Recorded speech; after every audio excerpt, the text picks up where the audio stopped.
Bismillahirrahmanirrahim. Assalamualaikum warahmatullahi wabarakatuh.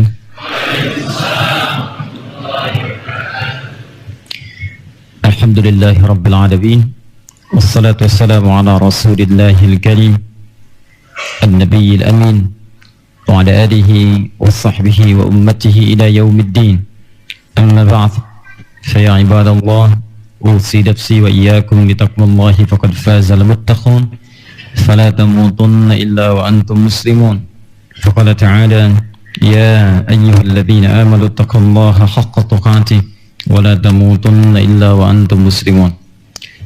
Saudara-saudariku dimanapun anda berada, alhamdulillah kembali kita diberikan kesempatan oleh Allah Subhanahu wa ta'ala untuk memaksimalkan sisa kehidupan kita, dan alhamdulillah Allah masih perkenankan kita untuk menunaikan ibadah salat sampai dengan hari ini. Kita bermohon pada Allah semoga salat yang telah kita tunaikan sampai dengan detik ini diterima oleh Allah Subhanahu wa ta'ala. Bismillah. Rizqan tayyiban, rizki terbaik. Bismillah. Rizki terbaik. Ya, rizqan tayyiban. Yang kita bahas pertama adalah pengertian rizki terlebih dahulu. Definisi rizki itu apa? Awas, jangan kita jauh-jauh bahas, kita sendiri tidak paham apa itu rizki. Dan ini kebiasaan ulama kita, kalau ingin menerangkan sesuatu itu biasa dibuka dengan definisi terlebih dahulu. Jelas ya? Baik. Kedua, baru kita berbicara ragam atau jenisnya, ragam rizki dalam Al-Quran. Seperti apa Allah Subhanahu wa ta'ala menyampaikan keterangan tentang rizki dalam Al-Quran, juga nanti seperti apa Nabi SAW menjelaskan keterangan-keterangan rizki yang dimaksudkan dalam sunnahnya. Satu, definisi apa itu rizki. Apa itu rizki? Bapak dan Ibu, makna rizki kata Ibnu Manzur. Ibnu Manzur itu salah satu pakar bahasa Arab, kelahiran Libya, ada yang menyebutkan Tunisia, dari Afrika Utara. Ya, sudah. Beliau berasal dari Afrika Utara, kemudian orangnya jenius. Mengumpulkan kurang lebih 7 kitab sumber utama di bahasa Arab, dirangkum menjadi satu. Diteliti satu-satu oleh beliau, 1, 2, 3, 4 dari semua sumber itu, bagaimana orang Arab melafadzkan setiap kalimat Arab lewat lisannya. Setelah beliau teliti itu, dikumpulkan jadi kitab, jadi buku, diberi nama Lisanul Arab, lisannya orang Arab. Maksudnya kalau orang Arab mengucapkan dengan lisannya seperti ini maknanya.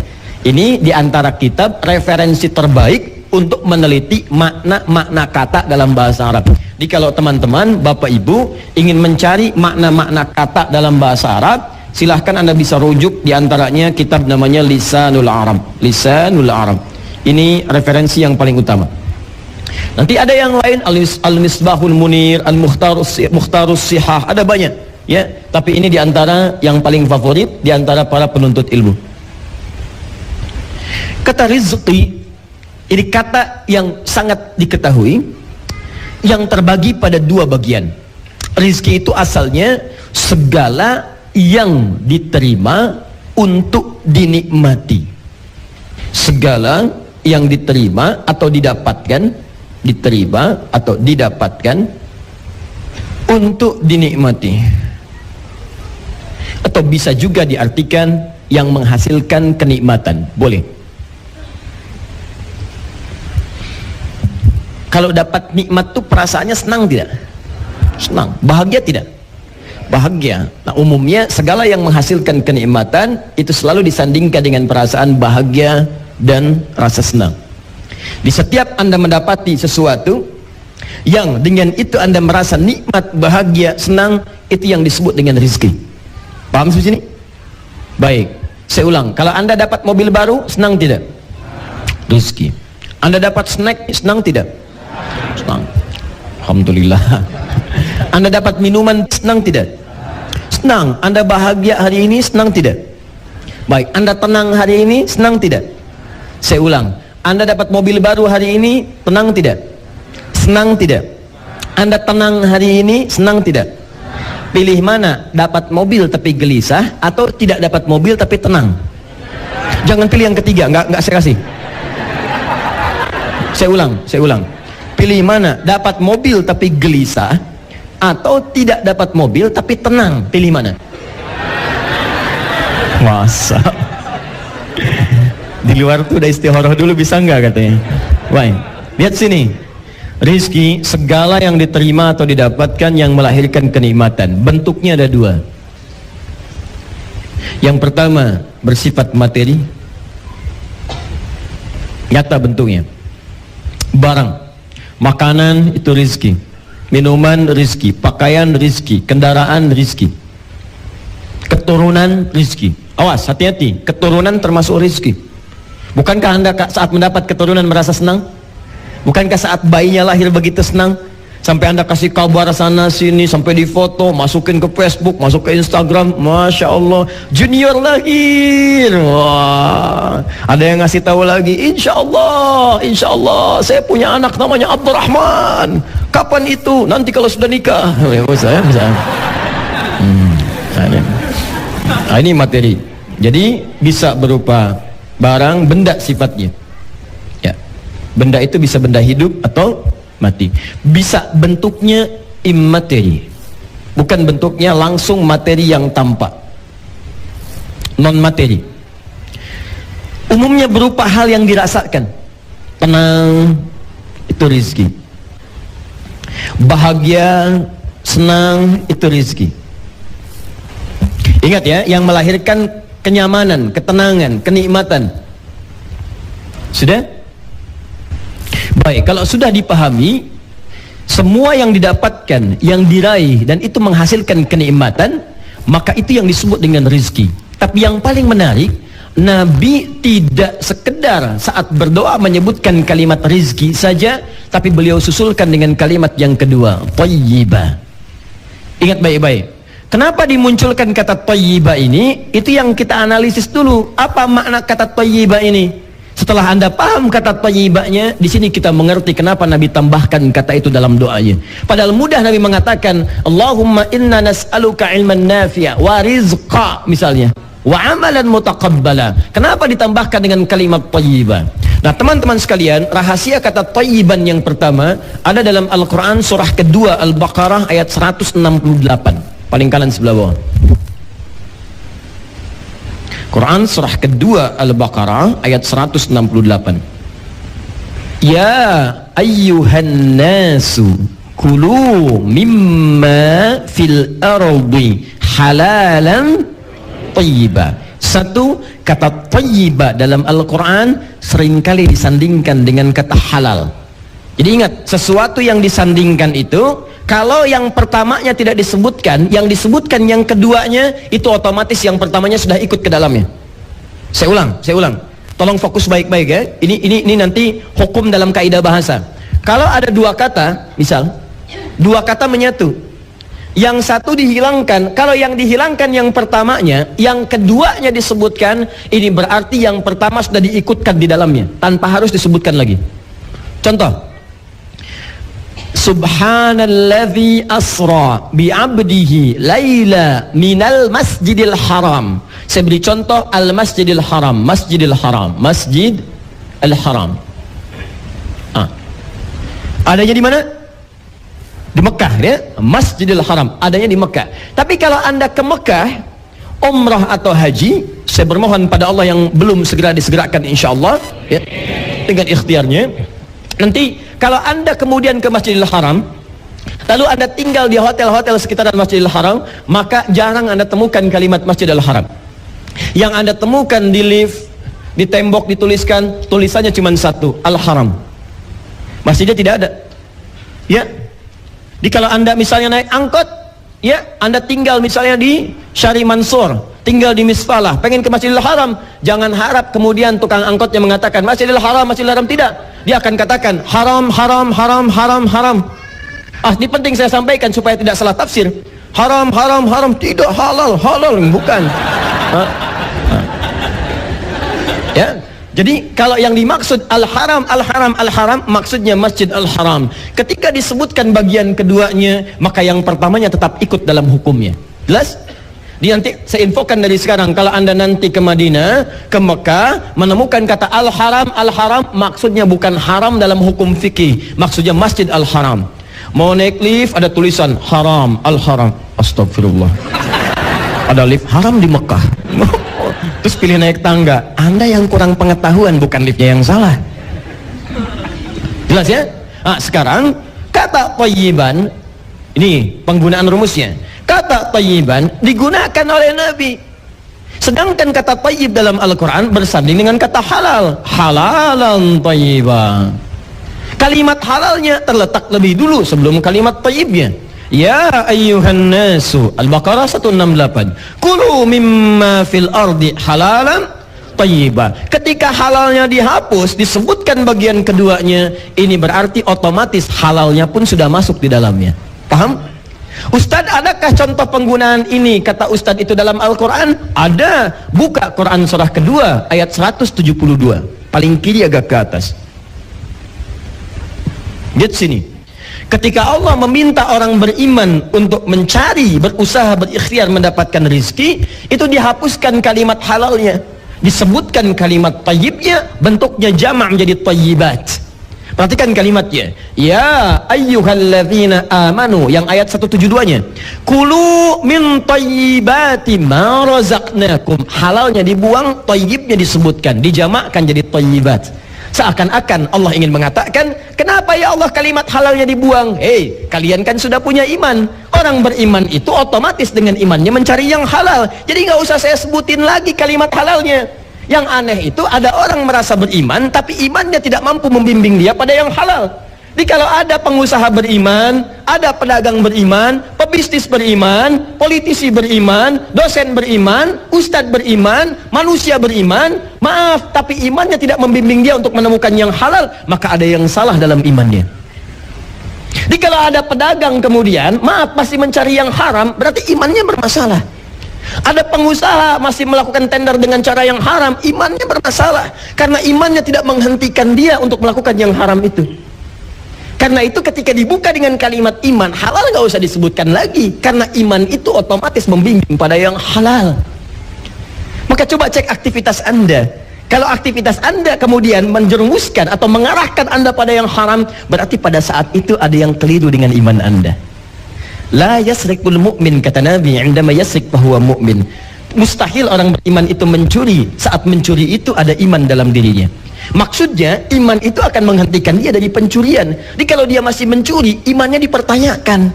Sedang sakit separah apa keadaan imannya sampai dia mencuri?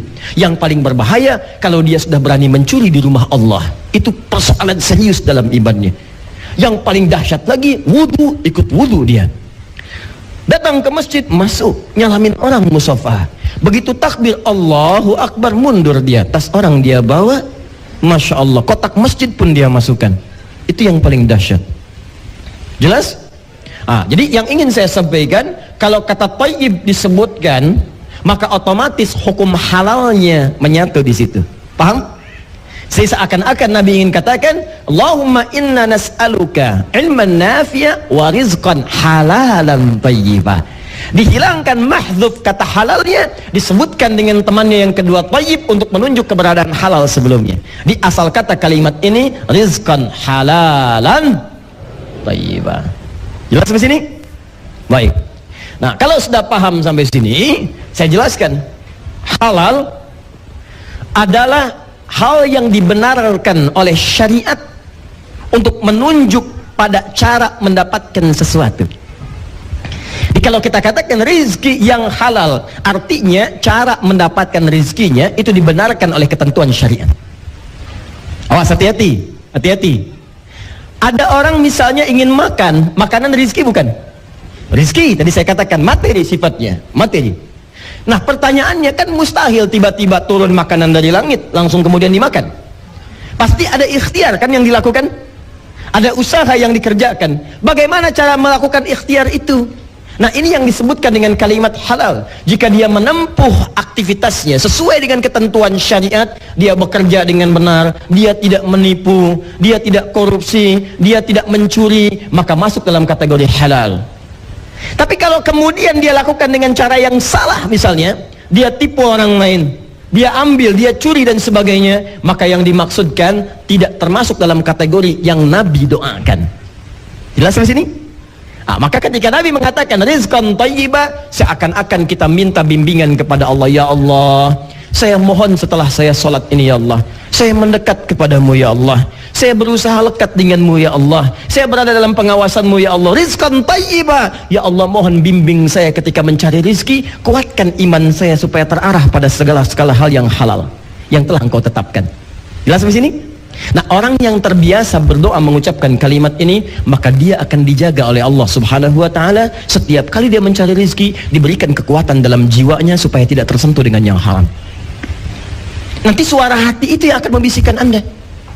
Jadi begitu Anda bertransaksi, kadang-kadang Anda tidak, tapi konsumen Anda mengarahkan pada yang haram misalnya. Anda mungkin tidak, tapi nanti tender itu yang menjadikan Anda mengikutkan pada yang haram. Anda mungkin di kantor duduk tinggal tanda tangan, Andanya tidak, tapi proyeknya ketika disodorkan itu yang membuat Anda mengerjakan yang haram. Pak, ini permintaan kita hari ini. Oh bagus, ini permintaannya, silahkan Pak, tinggal di ACC. Berapa nilainya? Oh ini sekian Pak, 1 miliar Pak. Oh kok cuma 1 miliar? Biasanya kan ada 1,5 miliar. Oh tidak Pak, ini ada penyesuaian. Itu penyesuaiannya akan diberikan untuk Bapak. Kira-kira ya dari 500 juta itu Bapak dapat 30% Pak, 150 jutanya. Rizki itu sudah diatur. Saya tidak mendapatkan yang begini pun Allah akan berikan kepada saya. Perbaiki, sempurnakan seperti semula. Hati Anda akan mengatakan jangan. Jangan, karena setiap Anda sholat, begitu selesai sholat, Anda katakan rizqan thayyiba, rizqan thayyiba. Itu begitu dikatakan kalimat tadi, nafsu itu akan ditekan oleh takwa. Di jiwa kita itu ada 2 jenis, ada takwa, ada nafsu. Wa nafsi wa ma sawwaha. Quran surah Asy-Syams ayat 7-10, Quran surah 91 ayat 7-10. Wa nafsi wa ma sawwaha. Di dalam jiwa kita itu, yang sempurna itu ada 2 kecenderungan, 2 bisikan. Awas, fa'alhabaha fujuraha wa takwaha. Nanti ada jiwa fujur, nama lainnya nafsu. Nafsu ini mendorong pada yang buruk. Ya, yang kedua takwa. Takwa ini mendorong pada yang baik. Takwa itu kalau tidak dilatih dengan amalan-amalan, sholat itu bagian dari takwa. Dari mana taunya? Al-Baqarah ayat 2-3. Dzalikal kitabu la raiba fi hudal lil. Siapa mutakin orang takwa di situ? Amalannya ayat 3. Alladzina yu'minuna bil ghaib wa yuqimunas shalah. Jadi takwa itu di antara wujudnya salat. Salat ketika Anda kerjakan melatih takwa. Apa fungsi takwa itu? Supaya jiwa Anda mendapatkan bisikan dari takwa pada yang baik-baik. Makanya kalau Anda rajin salat, kata Allah, diterangkan fungsinya di Quran surah ke-29 ayat 45. Innas salata tanha 'anil fahsya. Nah, orang sholat itu kalau menerima tawaran seperti tadi, hatinya langsung bergejolak. Bukan nafsunya, takwanya mengatakan jangan lakukan. Langsung baru dia bilang sesuatu aja, takwanya langsung mengelak. Di hatinya langsung gak enak. Jangan. Itu berfungsi itu. Ingat baik-baik, itu akan berfungsi. Itu yang dimaksud fa'alhamaha fujuraha wa taqwaha. Nah, Anda pasca sholat mengatakan ya rizqan thayyiba, rizqan thayyiba. Begitu ada rizki yang tidak halal, haram dia datang, tidak thayyib dia, maka hati Anda akan berkata jiwa takwanya jangan terima, jangan terima. Tapi kalau ini tidak pernah Anda amalkan, apalagi nggak pernah sholat, maka yang berfungsi bukan takwanya, nafsunya, fujurnya. Jangan terima, jangan terima. Itu sedikit, tambah. Nah, itu masalahnya. Makanya keluar kata-katanya nggak enak. Ya, maaf ya, nggak bagus seperti ini. Perbaiki. Kalau bisa lebih banyak. Wah, itu masalah. Jelas ya?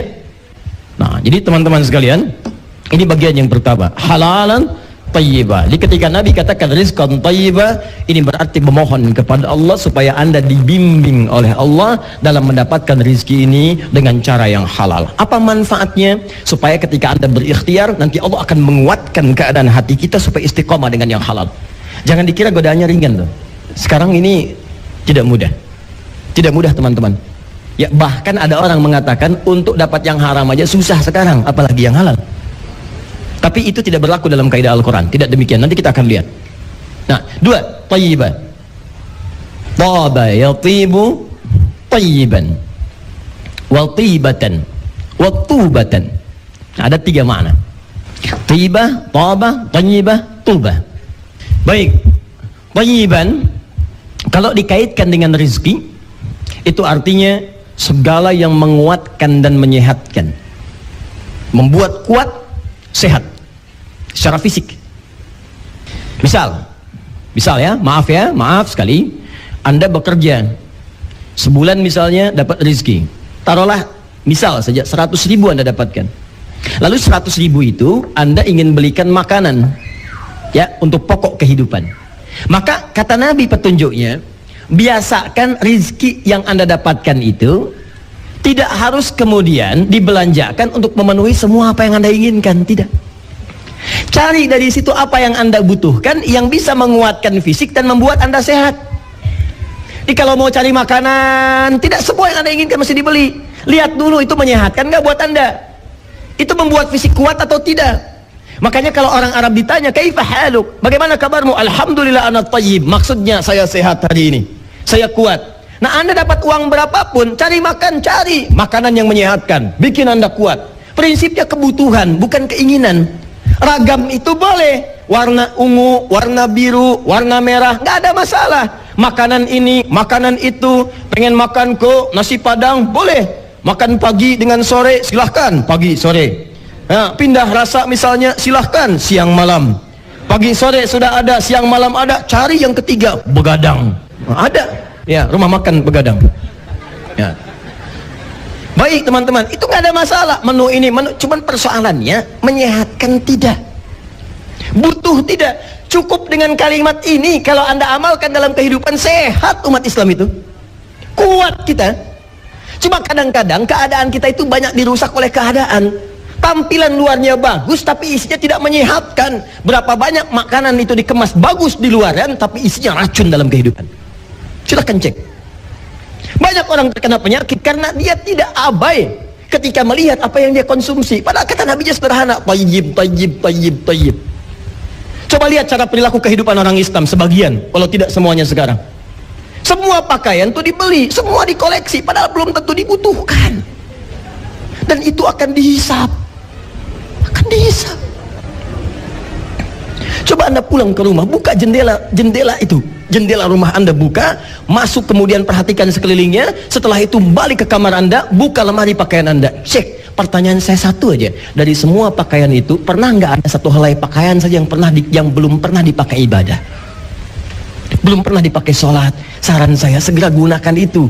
Nanti kalau Anda dihisab lebih ringan. Minimal pakaian itu akan berkata kepada Allah, ya Allah, saya pernah digunakan untuk sholat oleh orang ini. Ini biasakan ketika Anda mendapatkan sesuatu yang baru, pakai dulu untuk ibadah. Ada baju baru, gunakan dulu untuk sholat, sehingga hak Allah terpenuhi. Gunakan itu.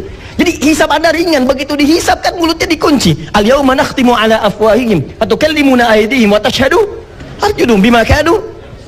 Itu bicara benda-benda. Ini baju bicara, ini karpet jangan dikira nggak bicara, bicara itu.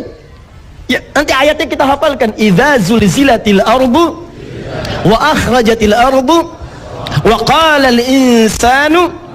Lihat ayat keempat, yauma idzin tuhadditsu akhbar. Itu dalilnya. Kata Allah, idza zulzilatil ardu zilzalaha. Nanti satu saat bumi saya goncang sekuat-kuatnya. Saya hadirkan gempa yang paling dahsyat. Ini saya sering katakan kalimat ini beberapa kesempatan. Kalau kalimat zilzal disebutkan sekali, itu artinya gempa dahsyat yang menjadikan bangunan tinggi runtuh ke bawah. Runtuhnya ke bawah.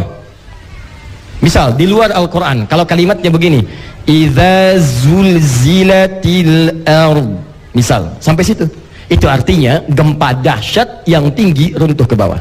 Tapi kalimat zulzil kalau disebutkan dua kali, baik bentuknya verb, kata kerja, fi'il, ataukah noun, kata benda, ism, zilzal misalnya, disebutkan dua kali, maka itu artinya bukan yang atas runtuh ke bawah, yang di bawah naik ke atas semua. Idza zulzilatil ardu zilzalaha. Kata Allah, saat manusia nanti merasakan gempa-gempa itu yang runtuhkan atas ke bawah seperti biasa, nanti saya datangkan gempa yang tidak biasa. Sekarang orang sudah merasa gempa itu biasa. Dulu setiap ada gempa itu zikir langsung tuh, zikir astagfirullah, la ilaha illallah, padahal yang kerasa kecil. Orang-orang daerah mengatakan ada lini, ada lini, ada lini, ada gempa, ada astagfirullah, la ilaha illallah, padahal yang kerasa kecil. Ya, Nanti akan ada masa orang merasa gempa besar pun biasa. Gempa, keluar. Udah tenang lagi, masuk lagi. Buka setiap detik, gempa di sini sekian, gempa di sini sekian, gempa di sini sekian. BMKG mengatakan akan ada gempa. Dan orang sudah merasa nyaman dengan itu, seakan-akan tidak ada apa-apa. Nanti Allah datangkan gempa yang membuat setiap orang merasakan kedahsyatan itu. Sama dengan teori hidup. Kalau Anda diberikan peringatan oleh Allah lewat yang kecil, belum paham, kasih yang sedang. Belum paham, kasih yang besar. Belum paham, dikasih yang dahsyat, yang membuat Anda tidak berkutik lagi. Maka Allah katakan, wa akhrajatil ardu athqalaha. Maka saat gempa itu terjadi, semua yang dikandung bumi itu naik ke atas. Baru manusia berkata, wa qalal insanu malaha. Baru setiap orang mengatakan, ini kenapa ya? Ini kenapa ya? Kenapa? Kamu kemana aja? Baru di situ Anda tahu bahwa setiap apa yang kita kerjakan itu ada manfaatnya.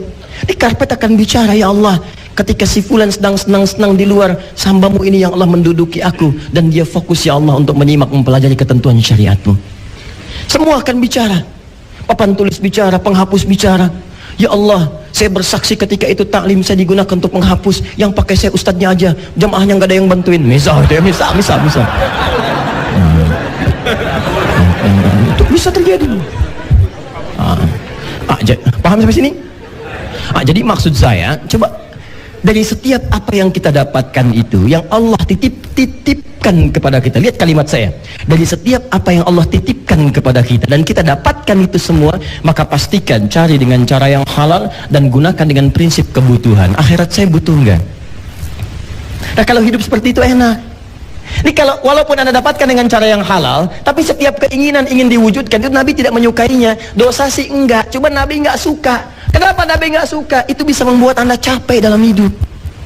Udah nyarinya susah, memang halal, cuma nanti pencariannya lebih banyak. Karena lebih banyak, waktu ibadah Anda terbuang. Papa, Mama pengen pakaian baru, Pak, yang kemarin udah nggak cukup. Ya udah, yuk cari. Kapan nyarinya? Besok ya, Pak. Di mana mau nyari? Di Paris ya, Pak? Paris. Tinggal di Ciamis, pengen nyari di Paris. Tuh. Berangkatnya berapa lama ke sana? Di jalan kepake waktunya banyak, habis kebuang. Biasa baca Quran, biasa zikir, sekarang mulai ngantuk, kena jet lag. Nyampe sana tokonya tutup. Klik lagi. Coba lihat, berapa ini mungkin contoh yang paling ekstrim, yang sederhana kan gampang. Pengen makan, ada dekat rumah, pengen ke jauh-jauh. Itu kan sesekali nggak ada masalah, Anda bawa keluarga nggak ada masalah. Yang kadang-kadang tidak masuk akal itu dalam suasana tertentu masih menginginkan sesuatu yang jauh, padahal yang dekat ada. Tuh, nasi goreng malam-malam, nasi goreng. Di luar lewat 3 nasi goreng bolak-balik tak tek tok nggak dibeli. Saya nggak mau, pengennya ke Bon Siri. Mau Bon Siri dari Bekasi tuh. Bon Siri naik. Malam-malam jam 2 nyampe sana udah antrian panjang, antri. Begitu bagian dia habis. Capek habis. Tahajud gak kepake, segalanya gak kepake, habis tuh capek. Jadi Nabi itu peka sekali. Kalau di Quran surah At-Taubah itu di ujung-ujung ayatnya itu dilukiskan dengan kalimat yang sangat indah. Laqad ja'akum rasulun min anfusikum azizun 'alaihi ma 'anittum harisun 'alaikum bil mu'minina raufur rahim. Kata Allah, Nabi itu sangat peduli dengan kita, merasakan kehidupan kita itu. Berat rasa bebanmu. Kalau bisa beliau ingin menanggungnya supaya kalian merasa ringan dalam hidup. Rasulullah SAW. Jadi ketika Nabi berkata seperti ini, sebetulnya beliau tuh berharap, ya Allah bimbing umat saya supaya nggak capek hidupnya, supaya tenang hidupnya, supaya damai kehidupan itu. Tapi Anda jangan kira kalau Nabi itu misalnya tidak suka model, tidak. Pakaiannya bagus, tampilannya bagus, sendalnya kadang dipakai dari Yaman, biasa, tapi sesuai dengan aspek kebutuhan. Silahkan. Anda nggak ada masalah. Ibu punya koleksi pakaian, 1 warna hijau, 2 kuning, 3 biru, nggak ada masalah. Cuma prinsipnya butuh nggak? Dan itu akan menghiasi keindahan dalam rumah tangga. Begitu akan misalnya ke pengajian, ibu tanya pada ayah, pada suami, Pak, Mama pakai yang mana ya? Hijau atau yang biru? Masya Allah, kan indah tuh. Kata suami, yang hijau bagus mah. Kayaknya yang biru deh, Pak. Tuh. Itu kadang-kadang begitu, Pak. Dia tuh nanya, tapi udah punya jawaban. Itu yang bikin kita susah. Masih mending kalau dipakai, begitu keluar kuning.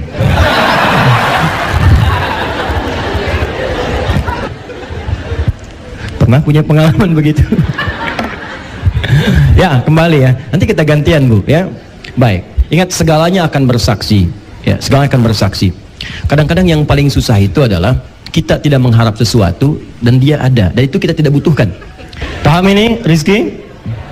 Halal paham? Tayyib paham? Saya cek. Halal itu, maaf, dari esensi kebutuhannya atau cara mendapatkannya?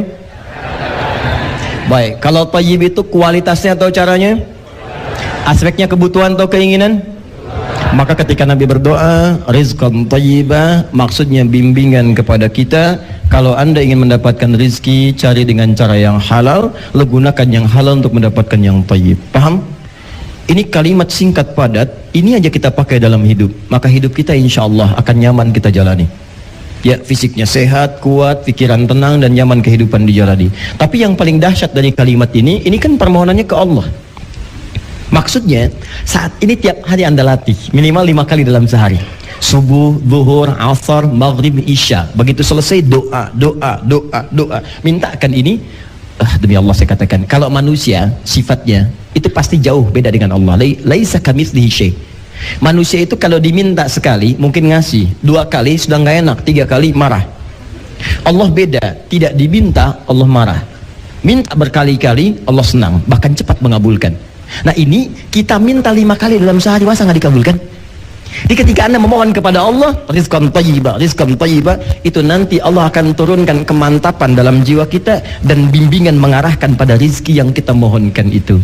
Nah, berapa dari semua permohonan yang kita panjatkan ini, berapa kali kita mendapatkan respon dari Allah Subhanahu wa Ta'ala? Yang paling menarik, jawaban Qur'annya bukan berapa kali, tapi berapa banyak yang Allah berikan kepada kita saat kita sekian banyak memohon kepada Allah. Tidak tanggung-tanggung, Allah bisa berikan 8 jenis rezeki yang dengan 8 itu cukuplah memudahkan semua kehidupan kita. Pertanyaannya, apa sajakah yang 8 itu dan bagaimana cara meraihnya? Inilah sebagian kedua dari pembahasan yang kita bahas tentang kalimat rizqan thayyibah. Sampai sini paham? Nah, kalau paham, saya hapus dulu sebagian. Saya hapus.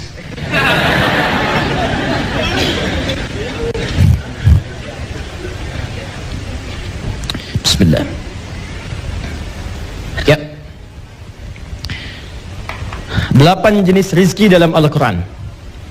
Pertama, sebelum kita masuk pada nomor 1, saya ingin sampaikan kaidah umum dulu. Yang 8 ini, ingat baik-baik, yang nanti kita akan bahas langsung dibuka dengan kalimat Al-Quran dengan bahasa yang sangat indah. Pertama, dalilnya Quran surah ke-51 ayat 22. Wa fis samai rizqukum wa ma tu'adun. Kedua, Quran surah Hud ayat yang ke-6. Sudah? Quran surah Hud ayat yang ke-6. Hud surah ke-11 ayat yang ke-6. Wa ma min dabbatin fil ardi illa 'ala Allahi rizquha wa ya'lamu mustaqarraha wa mustaudaha. Awas, hati-hati. Dan setiap makhluk di bumi, bahkan binatang yang melata pun, melata yang kecil-kecil, yang gerakannya lambat, gitu kan? Yang seakan-akan orang katakan, ih dapat rezeki nggak nih? Ya dari jauh udah lambat, belum tentu bisa dia dapat. Kata Allah, kamu jangan duga, semua makhluk, bahkan binatang melata yang paling kecil pun, saya telah tetapkan rezekinya. Keterangan pertama kata Allah, semua rezeki itu sudah diatur oleh Allah Subhanahu wa Ta'ala. Semua makhluk pasti mendapatkan sesuai kadarnya. Jadi kedua, Quran surah ke-11 ayat 6. Hud ayat 6. Kesimpulannya, rizki telah tetap dan terukur. Masya Allah. Dari mana ini sudah yang telah tetap ini? Quran surah 51 ayat 22, Quran surah 11 ayat ke-6. Yang kalimat terukurnya Anda temukan di Quran surah Al-Ghasyiyah. Ingat? Maaf, Al-A'la. Quran surah Al-A'la ayat yang ketiga. Sabbihisma rabbikal alladzi khalaqa Ayat 3-nya walladzi qaddara fahada. Maka dialah Allah yang telah menetapkan ukuran dari segala hal. Di antara makna ukuran itu kata para ulama tafsir adalah ukuran dari rizki. Rizki kita sudah terukur. Jelas sampai sini? Baik, jadi rizki setiap makhluk apalagi manusia itu sudah tetap dari Allah Subhanahu wa taala dan sudah terukur nilainya. Baik. Kapan itu ditentukan oleh Allah? Buka kemudian hadis yang paling cepat, lihat Al-Arba'in saja. Ini karena banyak dikaji di sementara komunitas-komunitas pengajian. Buka Al-Arba'in nomor hadis yang keempat. Hadisnya dari Abdullah bin Mas'ud radhiyallahu taala anhu. Hadis riwayat sahabat Ibnu Mas'ud, Abdullah bin Mas'ud. An Abi Abdurrahman, ya Abdullah bin Mas'ud radhiyallahu taala anhu, qala Rasulullah sallallahu alaihi wasallam wa huwa as-sadiqul masduq.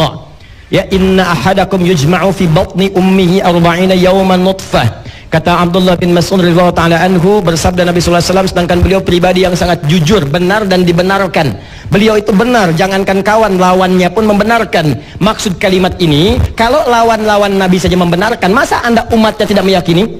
Di keterlaluan kalau ada umat Nabi tidak meyakini Nabi, lawannya aja mengiyakan, masa umatnya enggak? Ingat itu ya. Kalau ada bahasa seperti ini, as-sadiqul masduq dalam hadis, itu artinya hadis yang disampaikan berisi informasi gaib yang kadang kita tidak mengetahuinya. Baik, apa kata Nabi?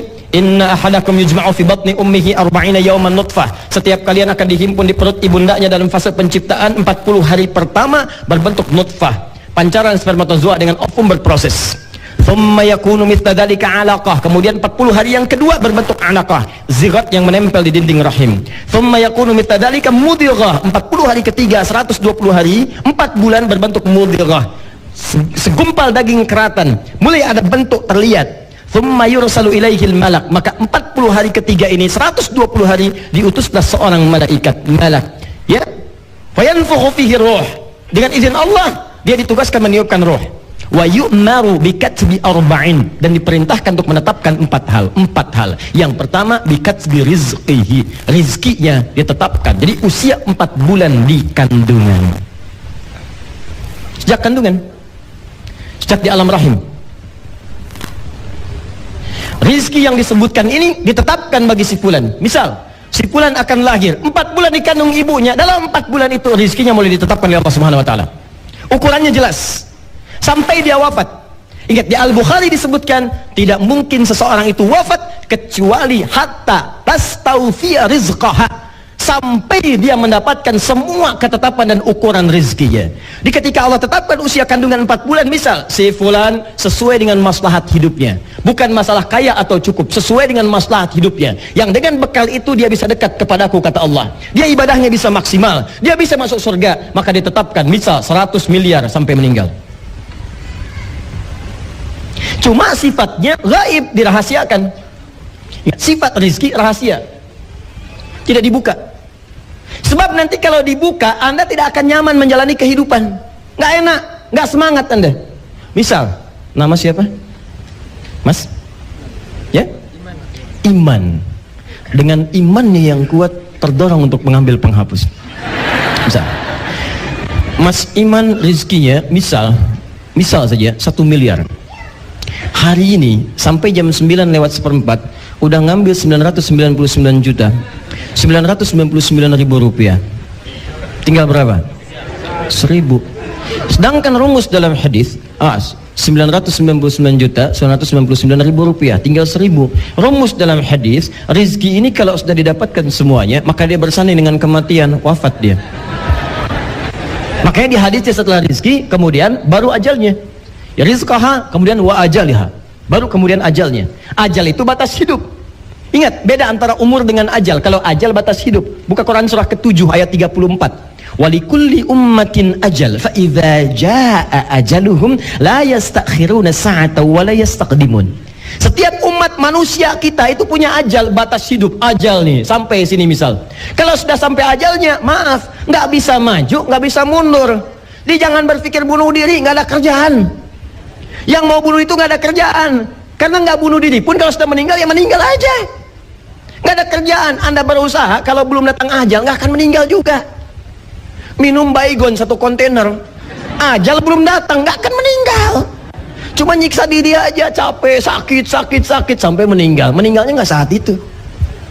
Jadi gak usah nyari sesuatu yang sudah diatur, mikirkan sesuatu yang sudah diatur, itu nggak ada kerjaan, buang-buang energi. Sama dengan mencela yang sudah terhina, itu buang-buang energi. Ingin dipuji pada sesuatu yang tidak layak, katanya pujian milik Allah, Anda pengen dipuji, itu buang-buang energi. Sama, mikirin matahari yang sudah jelas terbit di barat, bikin status, hari ini matahari, maaf terbit di timur, tenggelam di barat, bikin status, hari ini matahari terbit di timur, nggak ada kerjaan. Gak ada kerjaan. Jangan memikirkan sesuatu yang sudah diatur. Jelas sampai sini? Baik. Nah, kembali yang tadi kan sudah saya ralat. Oh, jangan dipotong videonya. Dalam satu kajian Ustaz Adi Hidayat menyebutkan matahari terbit di barat. Oh, Masya Allah. Terus muncul Ustadz Bid'ah. Oh. Sini. Jelas ya? Paham sampai sini? Ah, ini. Jadi rizki itu pertama telah tetap, yang kedua telah terukur. Kenapa saya buka dengan ini dulu sebelum yang 8? Anda mesti paham, kalau Anda sudah mengerti ini, maka Anda tidak akan pernah tertarik mengambil rizki orang. Ini cukup orang Islam tuh paham kaidah ini, maka tidak akan pernah ada pencurian, nggak akan ada korupsi. Karena rizki kita itu telah ditetapkan, nggak akan berubah. Jadi Anda mencari dengan yang haram pun nggak akan nambah, nggak nambah. Tetap segini, tetap tidak akan berubah. Jadi nggak ada kerjaan. Kalau ada orang terpikir ngambil, berbuat curang, nggak ada kerjaan. Demi Allah saya katakan nggak ada kerjaan ya, karena nggak akan berubah. Dia tetap dan terukur, jelas. Jadi kalau Anda ngambil yang lain, itu cuma akan dibalikin lagi. Kalau nggak sekarang, besok. Nanti Allah berikan alat lewat yang lain. Ambil, bikin, ada kepolisian, ada KPK, ada macam, diambil, pindahin lagi, selesai. Dia cuma bikin capek diri sendiri. Dan ingat, ada nanti rizki yang sifatnya menular. Ketika Anda yang berbuat jahat, maka sebagian keluarga Anda akan kena bagiannya.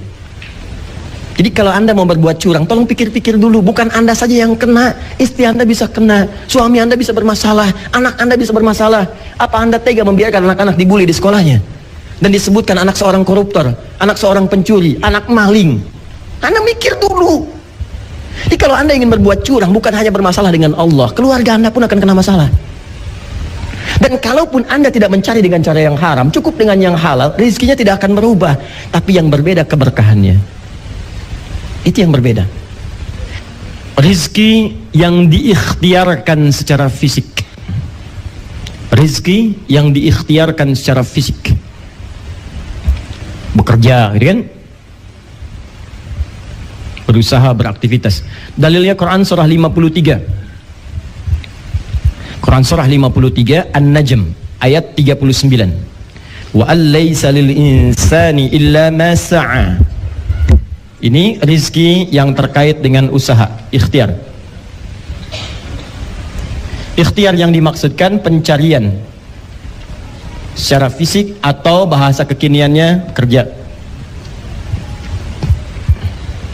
Dalilnya Quran surah ke-53 An-Najm ayat ke-39. Wa allaysa lil insan. Ingat, masih ingat kata-kata tadi di awal pembukaan kita, kalau disebutkan kata-kata insan terkait dengan apa? Aktivitas. Nah, maka kalau Anda disebutkan insan, Anda dituntut beraktivitas. Ya kan? Berusaha. Wa allaysa lil insani illa ma sa'a. Sa'a yas'a sa'yan. Artinya usaha. Ini. Kalau misal Anda umrah atau menunaikan haji misalnya, kemudian pertama datang, maka walaupun yang haji itu pasti pertama datang, kalau tamattu dia umrah dulu. Di umrah ini ada 3 yang paling utama selain niat ketika miqat dilakukan. Pertama tawaf, setelah tawaf apa? Sa'i. Setelah sa'i tahallul. Nah, sa'i itu kata benda, kata sifat asalnya dari kata sa'a yas'a sa'yan. Sa'a yas'a sa'yan. Apa artinya sa'i? Oh, sa'i itu artinya bukan lari-lari kecil. Kalau lari-lari kecil itu sa'i, lari-lari besar apa? Maraton. Bukan. Itu kuncinya saya kasih clue-nya tadi di Quran surah 53 ayat 39. Sa'a yas'a sa'yan. Usaha yang sungguh-sungguh. Yang serius itu disebut dengan sa'i. Sa'i itu usaha yang serius, pencarian yang sungguh-sungguh. Jadi kalau Anda ingin dapatkan rizki, kata Allah, silakan menyebar, cari usaha yang serius. Itu rumus pertama. Di Allah tebarkan rizki, 1, 2, 3, tebarkan. Kadang di tempat yang tidak kita singgahi di situ. Kalau Anda ingin mendapatnya, silakan menyebar. Makanya banyak Anda temukan ayat-ayat dalam Al-Quran meminta kita menyebar untuk mencari rizki. Misal, yang paling banyak berkahnya, paling banyak keutamaannya, paling banyak peluangnya hari Jumat. Jumat itu hari baik, banyak orang kumpul, tinggal Anda lihat di mana mereka berkumpul. Nah, ketika mereka kumpul, banyak kumpul, menyebar, kumpul. Setelah Anda tunaikan salat Jumat, kata Allah, buka Quran surah Al-Jumu'ah, surah ke-62 itu, ayat yang ke-10, paling kiri agak sedikit ke atas.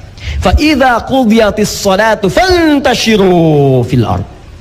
Kalau Anda setelah selesai Jumatan, kata Allah, lihat peluang. Maksud peluang di situ bukan cuma sekedar Jumatnya saja. Maksudnya kalau Jumat itu kan banyak orang.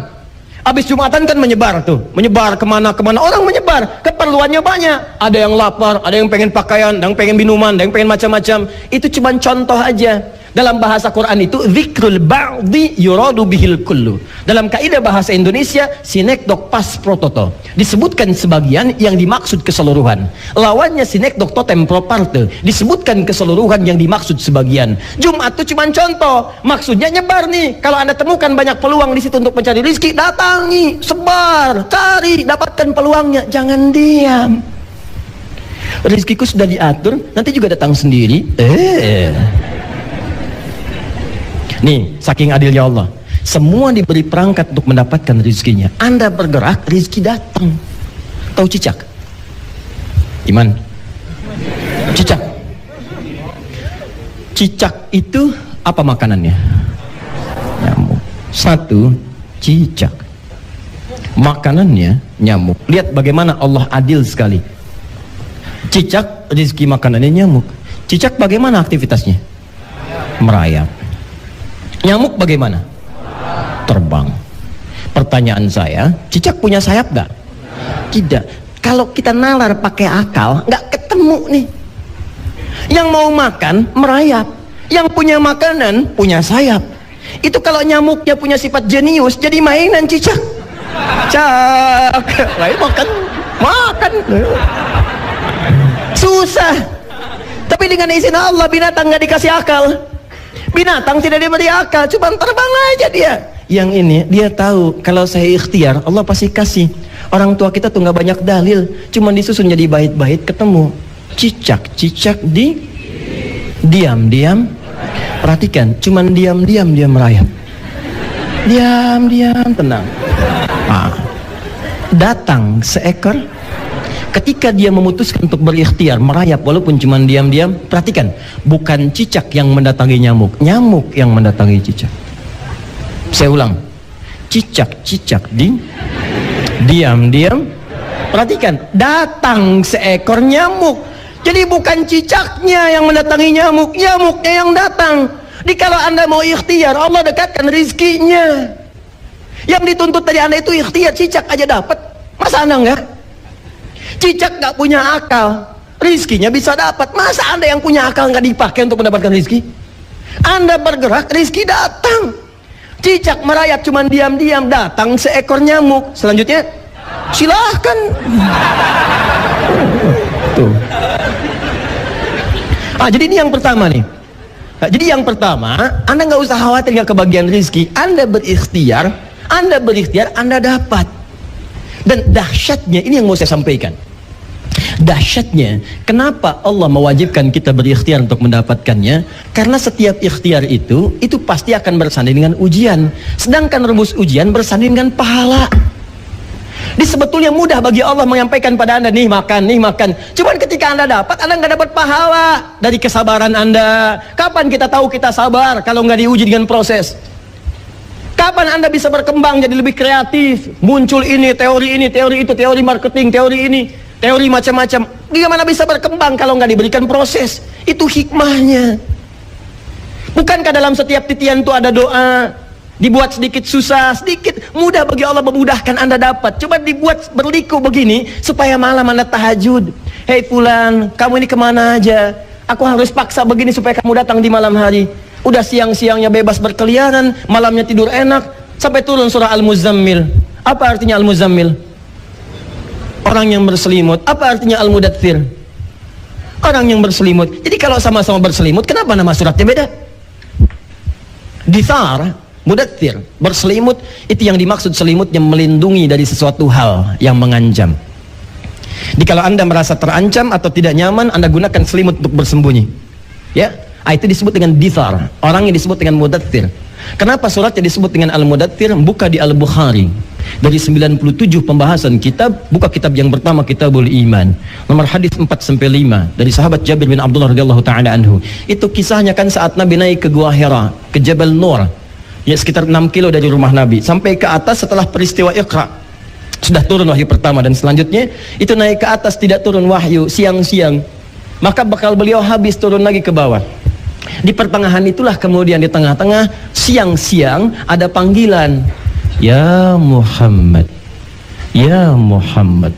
Nengok ke kanan kiri tidak terlihat nampak sosok makhluk, ke depan tidak ada, ke belakang tidak nampak. Nengok ke atas, kata Nabi ada sosok makhluk duduk, kana yaqudu bainal ardi was sama.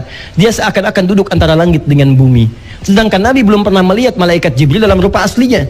Waktu peristiwa Iqra itu menyamar jadi laki-laki, didekap sampai kemudian mudah diterima. Itu wujud aslinya belum kelihatan, seperti duduk begini antara langit dengan bumi. Contoh ginilah, Bapak nama siapa? Enjat.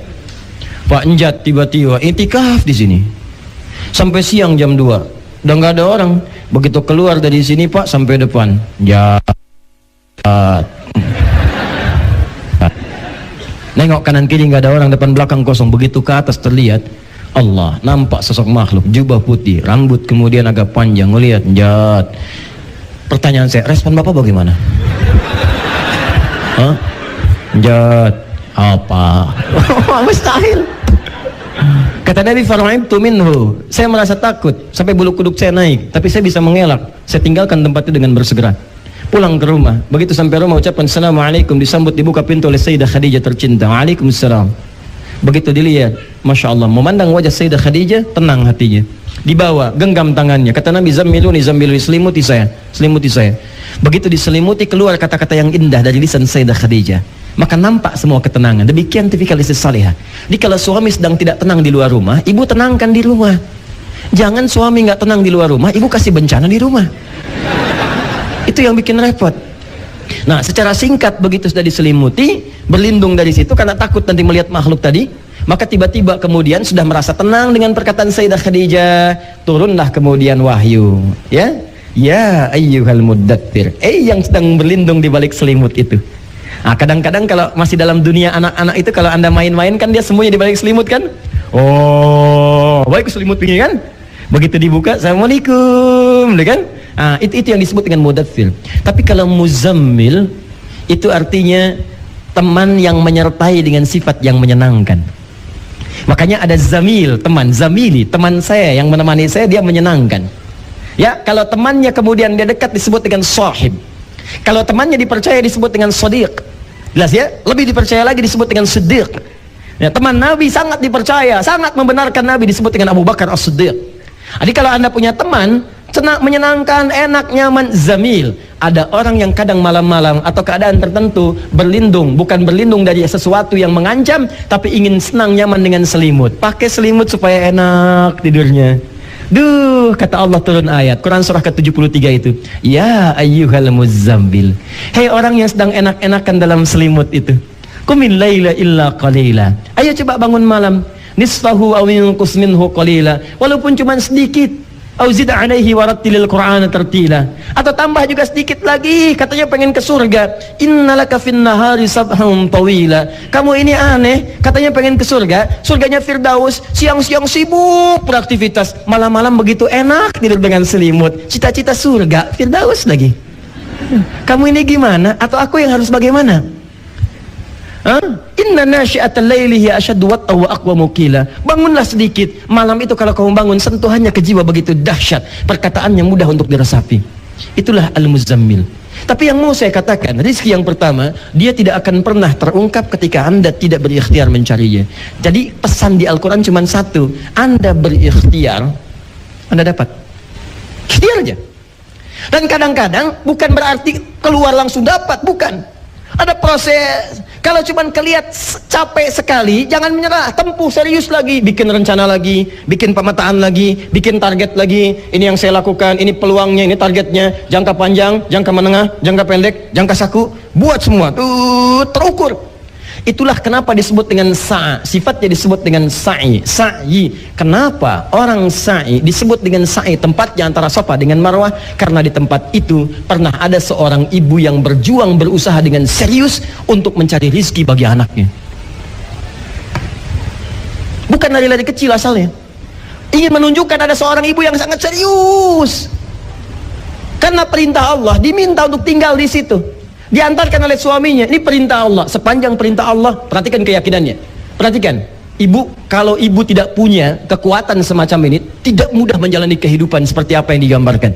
Ini Nabi Ibrahim diminta oleh Allah, begitu lahir Ismail alaihissalam, ya kata Allah langsung difirmankan, kamu antarkan anak dan ibunya itu ke satu tempat, tinggalkan di situ, kamu balik lagi.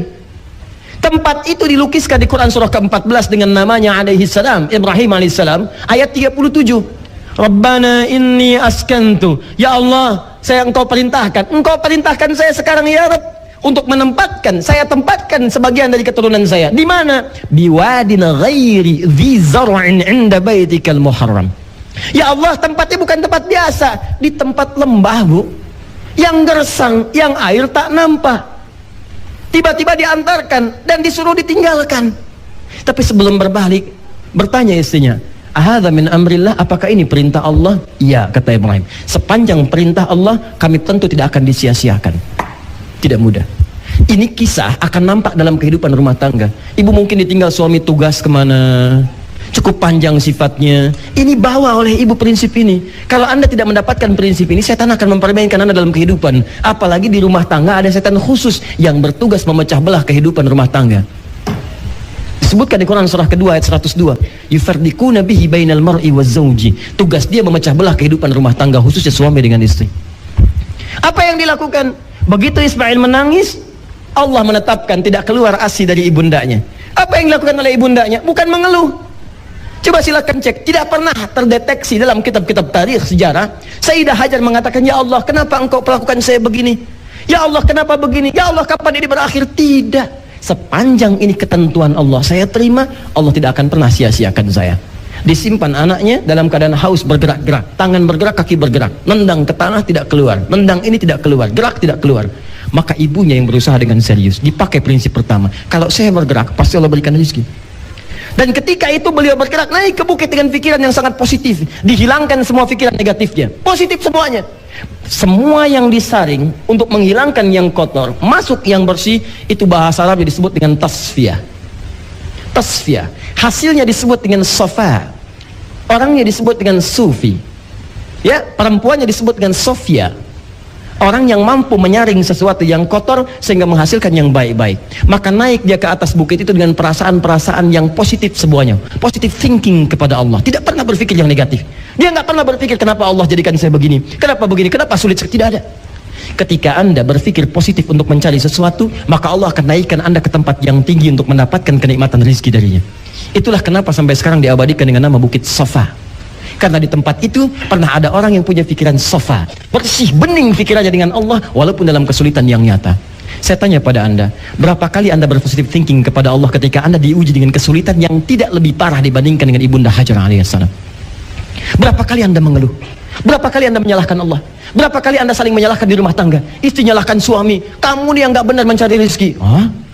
Kamu yang kurang sabar. Dua-duanya yang salah. Kenapa tidak saling mendukung? Kenapa nggak saling menguatkan seperti Ibrahim menguatkan Hajar? Seperti Hajar minta didoakan kepada Ibrahim, dukung, karena rezeki itu kita terukur. Tapi Allah berikan ujian untuk menata kesabaran sehingga melahirkan pahala. Naik ke sofa, begitu naik melihat di kejauhan ada harapan yang sangat dalam untuk diraih. Harapan kuat yang ingin diraih disebut dengan marwah. Maka terlihat seperti oase, turun beliau, turun jalan. Begitu semakin dekat terlihat seperti oase. Ya, nampak dipercepat. Di situ sekarang digambarkan dengan simbol yang lampu hijau itu, ya. Anda lewat situ berlari dari kecil, kan? Yang perempuan dipercepat walau tanpa berlari, cepat. Sampai ke tengah-tengah ragu lagi. Tapi kemudian tempuh lagi, ada naik lagi ke atas. Begitu sampai sana ternyata itu semua bukan seperti yang diharapkan, fata morgana saja, nggak ada oase. Balik lagi lihat seperti di sofa, balik sampai 7 kali. Yang paling mengesankan ketika sampai ke marwah itulah pada yang ke-7. 1 ke marwah, 2 ke sofa, 3 ke marwah, 4 ke sofa, 5 ke marwah, 6 ke sofa, 7 ke marwah. Ingat sa'i itu pasti 7 kali. Dimulai di sofa, berhentinya pasti di marwah. Jadi kalau ada yang berhenti di sofa, itu pasti yang pertama kemungkinan 6 kurang, atau dia terlampau soleh 8 misal ya, tapi pasti berhentinya di marwah. Jelas ya? Berhenti di marwah. Yang paling dahsyat ketika berhenti di marwah, tiba-tiba anaknya tangisannya semakin keras, kan? Dikejar, begitu dikejar ternyata hentakan kaki anak itu, dari hentakannya keluar air. Kata ibunya, zam. Ibunya tidak mengatakan ijma atau ati. Kalau ijma cuma kumpul. Kalau zam bukan. Zam itu artinya kumpul jangan berhenti, kumpul jangan berhenti. Kata ibunya zam. Kumpul jangan berhenti. Sampai hari ini air itu tidak pernah berhenti. Dan bukan hanya sekedar cukup untuk Ismail alaihissalam dan ibundanya alaihissalam, tapi untuk semua keturunannya, bahkan sampai umat manusia kekinian. Berapa abad sudah terlewati? Kita saja ke Nabi Muhammad itu 15 abad. Nabi Muhammad ke Nabi Ismail 29 generasi. Setiap generasi bisa ribuan tahun. Muhammad SAW bin Abdullah, bin Abdul Muttalib, bin Hashim, bin Abdul Manaf, bin Qusay, bin Murrah, bin Kilab, bin Ka'ab, bin Ghalib, bin Fihir, bin Malik, bin Nadar, bin Kinana, bin Khuzaimah, bin Mudrika, bin Ilyas, bin Nizar, bin Mudar, bin Ma'ad, bin Adnan, bin Adli, bin Adri, bin Muqawwam, bin Nahud, bin Tari, bin Ya'rub, bin Yasub, bin Nabit, bin Ismail alaihissalam. 29. Dan bertahan sampai sekarang. Pertanyaan saya, maaf ya, siapa yang berusaha keras untuk mencari air itu? Ibunya. Siapa yang dapat airnya? Anaknya. Padahal ketika anaknya disimpan tadi, dia pun bergerak. Tanyakan pada para ibu yang mulia itu ketika memberikan ASI, apakah kalau seorang anak merasa kehausan ingin mendapatkan ASI, tangannya diam? Tidak, pasti bergerak. Kakinya bergerak, apalagi kalau lama nggak dikasih, bergerak. Kan saat ibunya bolak-balik itu anaknya bergerak, tangan bergerak, kaki bergerak. Kenapa air nggak keluar? Kenapa zam-zam nggak ada? Yang ada itu ketika ibunya bolak-balik, bolak-balik. Kok tiba-tiba muncul pada saat itu? Begitu perih usaha ibundanya, naik turun, maksimal dia. Tiba-tiba hentakan yang selanjutnya, begitu sampai di Bukit Marwah, keluar. Yang usaha ibunya, yang dapat rezeki anaknya. Coba bayangkan. Saya mau belajar yang pertama dulu. Kesimpulan pelajaran yang pertama, ketika Anda berikhtiar teman-teman, itu boleh jadi mungkin bukan satu pertama kali ikhtiar, yang ke-7 kali itu baru Allah berikan. Yang 6-nya itu bukan gak ingin ngasih, tapi Allah ingin berikan pahala buat antum. Tuh doa yang diperbanyak itu. Sekali ikhtiar belum dapat, bukankah tahajudnya nambah? Bukankah istighfarnya nambah? Istighfar menggugurkan dosa. Bukankah doanya bertambah? Doa memperbanyak lagi keberkahan. Dia Allah ingin mengampuni dosa antum lewat istighfar. Sebab kalau nggak dipaksa begitu, dosanya semakin banyak. Sedangkan Allah punya sifat sayang. Tuh antum yang jarang tahajud dipaksa, yang jarang puasa dipaksa, sehingga dengan itu pahala terakumulasi. Nanti kalau sudah banyak pahalanya, fulan, dosa kamu sudah saya ampuni, pahala sudah banyak, ke surga sudah siap. Nih saya berikan hasil kamu yang kemarin. Ayo silahkan nikmati sepuas-puasnya. Nanti di akhirat saya berikan lebih daripada apa yang kamu dapatkan sekarang, sampai kamu merasa puas. Wala saufa yu'tika rabbuka fatarda. Akan diberikan oleh Rabbu sampai kamu ridha dengan semuanya itu. Itu maksudnya.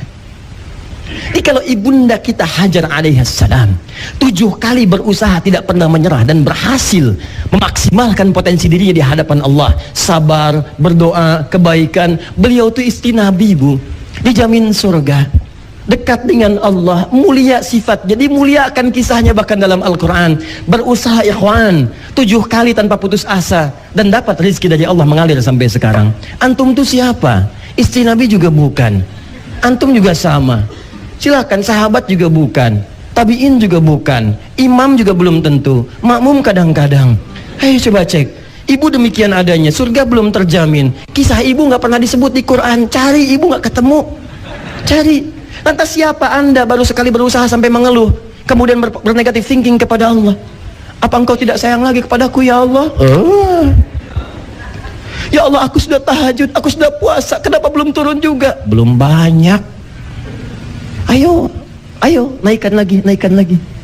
Itu yang dimaksudkan. Paham sampai sini? Nah, kalau Anda mengerti tentang ini, apalagi nanti rezeki di rumah tangga, cukup suami berikhtiar, maka Allah datangkan rezeki sekeluarga. Jelas?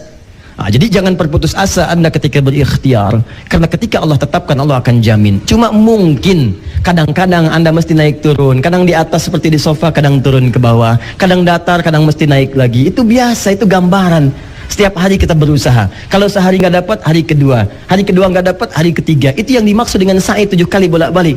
Tawaf berkeliling 7 kali dalam sehari, 7 hari dalam sepekan. Terus cari dengan maksimal. Itu yang dimaksudkan dengan rezeki yang pertama. Ada yang kedua. Yang kedua ini rezeki yang sangat dahsyat, karena ketika satu orang berusaha, yang lain yang mendapatkan bagiannya. Satu berusaha, yang lain dapat semua. Apakah rezeki yang kedua ini? Itulah yang akan kita bahas di pertemuan selanjutnya.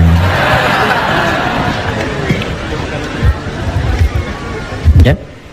Oh, itu luar biasa, Bu. Pokoknya kalau ibu siapkan sekarang, itu yang dahsyatnya, kadang anaknya yang ibu siapkan, tiba-tiba orang tuanya dapat, temannya dapat. Yang hebat, dia yang usaha, tiba-tiba yang lainnya dapat, bukan cuma dunianya. Masya Allah, umroh dia dapat, haji dia dapat, kemuliaan dia dapat. Ada luar biasa, dan ayatnya sangat menarik, pernah dipraktekkan dan hasilnya berhasil. Apa bentuknya? Bulan depan kita bahas. Ya, sabar ya, sabar. Bukankah sabar ada pahalanya? Baik, terima kasih teman-teman sekalian, semoga Allah muliakan. Subhanakallahumma bihamdika asyhadu an la ilaha illa anta astaghfiruka wa atubu ilaik. Assalamualaikum warahmatullahi wabarakatuh.